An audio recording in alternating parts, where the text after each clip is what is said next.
Le Seigneur soit avec vous. Et avec votre esprit.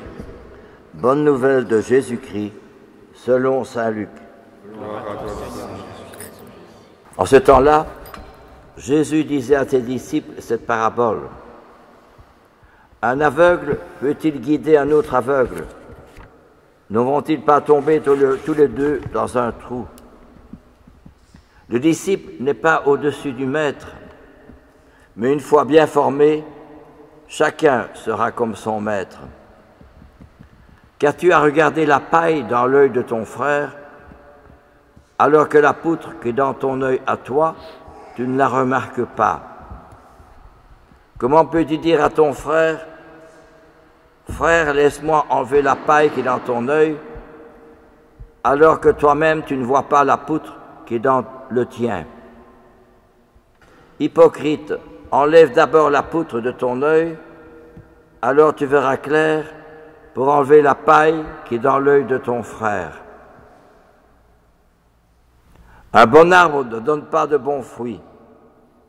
Jamais non plus un arbre qui pourrit ne donne de bons fruits. Chaque arbre, en effet, se reconnaît à son fruit. On ne cueille pas des figues sur des épines, on ne vendange pas non plus de raisins sur les ronces. L'homme bon tire le bien du trésor de son cœur qui est bon, et l'homme mauvais tire le mal de son cœur qui est mauvais. Car ce que dit la bouche, c'est ce qui déborde du cœur. Acclamons la parole de Dieu. Louange à toi, Seigneur Jésus.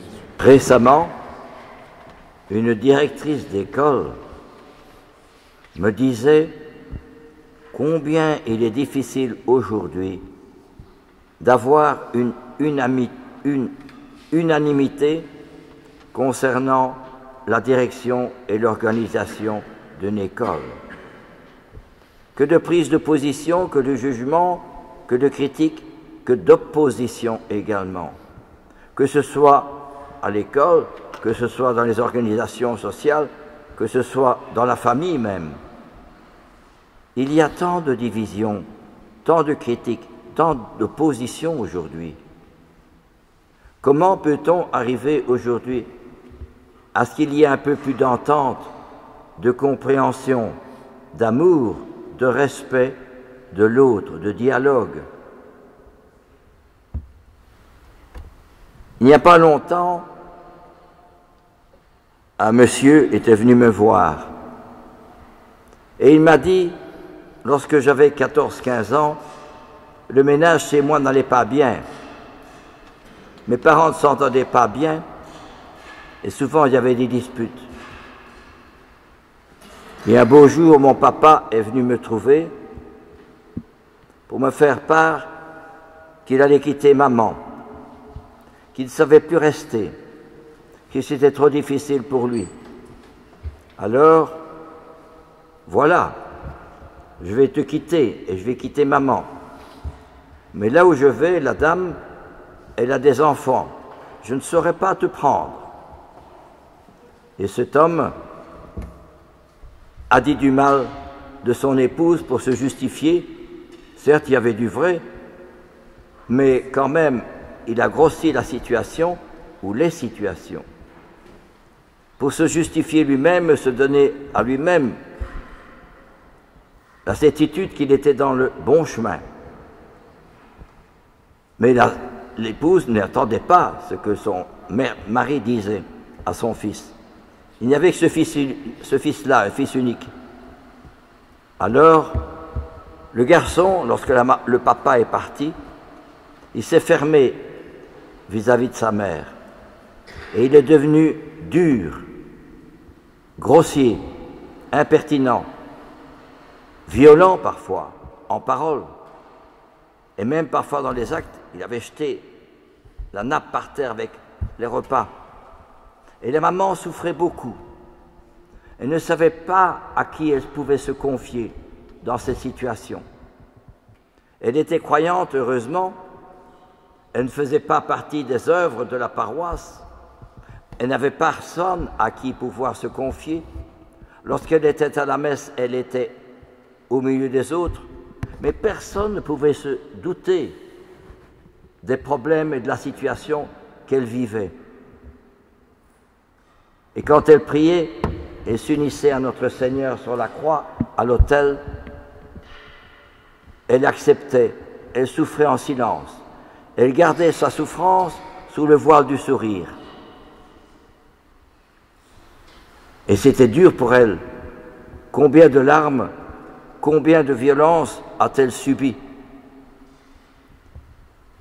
Et un beau jour, le garçon, ce monsieur, me raconte, j'avais 16-17 ans, lorsqu'on me téléphone à l'école pour me dire « Écoute, tu ferais bien d'aller dire bonjour à ta maman, parce qu'elle est à la fin de sa vie, elle était malade, et il faudrait bien que tu ailles la voir, c'est ta maman. »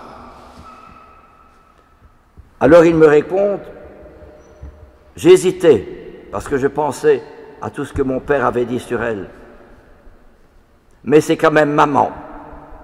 Alors je vais y aller. Il est allé à l'hôpital, il a monté les étages, il est arrivé dans le couloir où s'affairaient les médecins et les infirmières. Il arrive devant la porte où se trouve sa maman, qui était seule.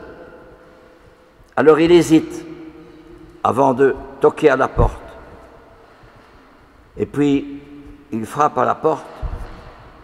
Il entend une petite voix faible qui lui répond. Il entre. Et quand il voit sa maman, toute décharnée, toute maigre, mais des yeux de feu, il y a un déclic qui s'opère. Il tombe à genoux au pied du lit de sa maman, et il pleure abondamment, et il dit « Maman, pardon, tout le mal que j'ai fait, toute la violence que j'ai eue, toute la méchanceté que j'ai eue à ton égard, pardon maman !» Et il pleurait.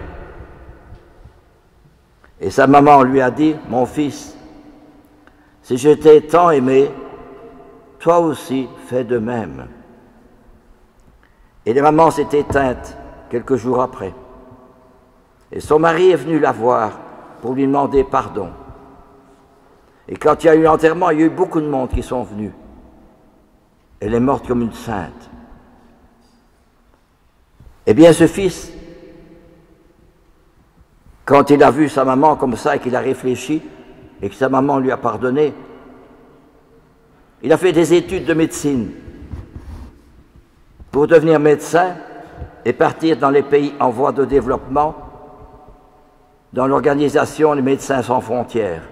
Et il est devenu un garçon généreux, dévoué, serviable pour sauver tous ces gens qui souffraient. Eh bien, c'est ça que l'Évangile nous dit. Enlève d'abord la poutre qui est dans ton œil et tu verras clair pour enlever la paille qui est dans l'œil de ton frère.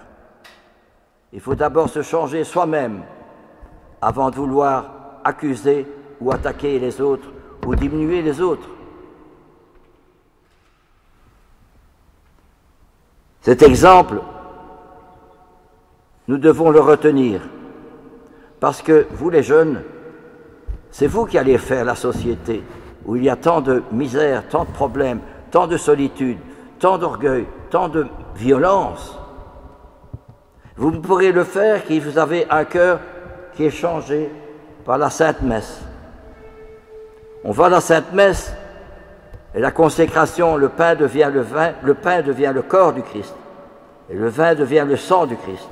Il y a un changement, ce qui veut dire que mon cœur doit aussi changer. C'est moi qui dois changer, moi qui vous parle. C'est moi qui dois changer, c'est moi le pécheur, c'est moi le pauvre, c'est moi l'aveugle, qui dit toujours qu'il a raison. Non, je suis un aveugle.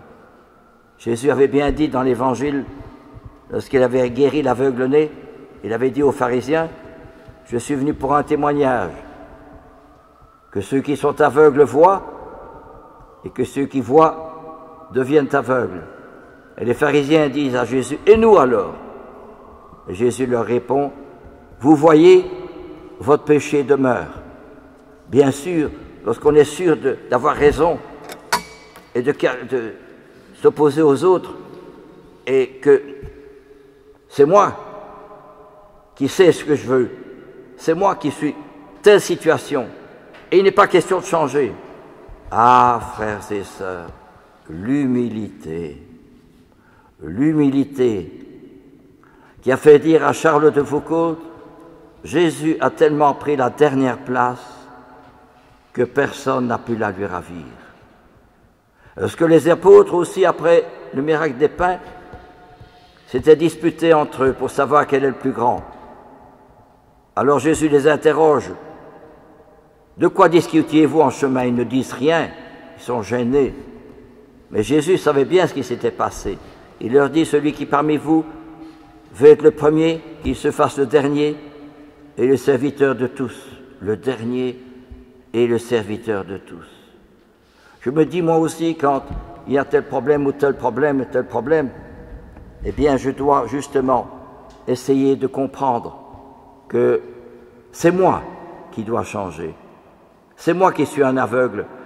C'est moi qui dois, par la Sainte Messe, retrouver le pardon de Jésus. Eh bien, voyez-vous que cet exemple soit pour nous une lumière dans un monde qui est si difficile, où il y a tant de problèmes, tant de difficultés, tant de solitude, tant de pleurs, à travers beaucoup de personnes qui sont oubliées, comme cette maman qu'on a oubliée. Alors il faut que nous soyons comme ce fils, tombé à genoux au pied du lit de sa maman. « Pardon, Seigneur, pour tous mes péchés, mon orgueil, mon entêtement, ma jalousie, mes entêtements de voir toujours raison. » Nous allons bientôt commencer le carême.